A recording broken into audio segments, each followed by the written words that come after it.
Iwe mdara ndiwe Mbudziyadhura wakafa unachokaona wakomana undobuda une sutu infect anchanzi Mbudziyadhura wakunzana ndakunzi Mr. Kutazingwa infect ndakutonziona repo nayo sutu iyo ndo yakubva totuite pride rekuti wakunziona repo aiwa ichokwadi akutonzi honorable Mbudziyadhura wakomana imi ndimuri kuteerera finance kai inda kasimati akatikwera zvimwe zvinitaurira pasi but manje imimba kuzorwa simati mune chikwereti chemunhu zvinobuda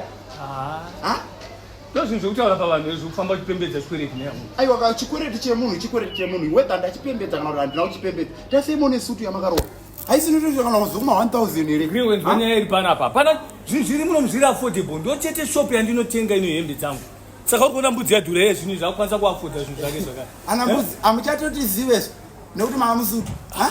aiwa ndakumhorosana segentleman kauchawanzeye atori honorable zvisho unoziva zvimwe zvatikatoita muno muka ndezvekuti ndingatokutengera hangu sutu sezvo wauya muno muchida sutu hamusadarunda aiwa ndokutengera manje dzemuno munodzikwanisa here iwe pane promotion yane 2 weeks ichimhanya yeblack friday ende yabva yapinda mufestive season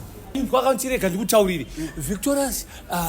executive men's clothing inowanikwa imo muno muCBD muHarare muna Kwame Nkulubi handitya Takura house 67 wapanzwa ka kona first na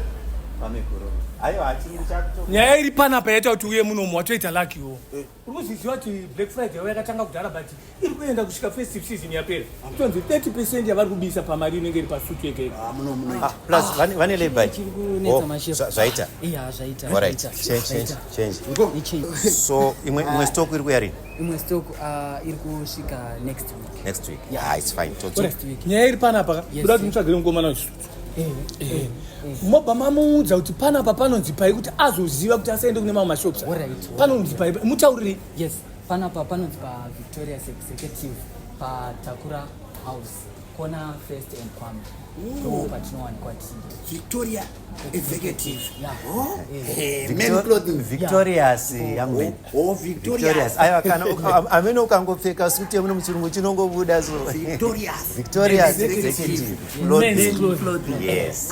aiwa ndachibata 67 Takura house kona first na Kwame Nkulubi plus muri pa Facebook futi kana yes tiripo nepa Instagram yes tiripo saka unogona ngodaiwo same page iroro isame name iroro pa Facebook page iyo inongoenda uku ichinje zita Instagram Victoria's executive men's clothing wobva waenda puti paFacebook Victoria's executive men's clothing chitoita ndipindo muVictoria's macho mukoma muri kunonoka kandina kudze yangu sutu yes ngachizotura kumanya shuti chimboni paichero aiwa chuza zvakanaka aiwa zvine masaizi ka aiwa ndiri kutora handidi kuzobvunzwa mari zvakare usafamba uchiudza vanhu ndine mari yako aiwa ndiri kungoto zvimwe dzidza kusevha uchingoyawo wega pane zvinhu zviri affordable vanhu vanongoti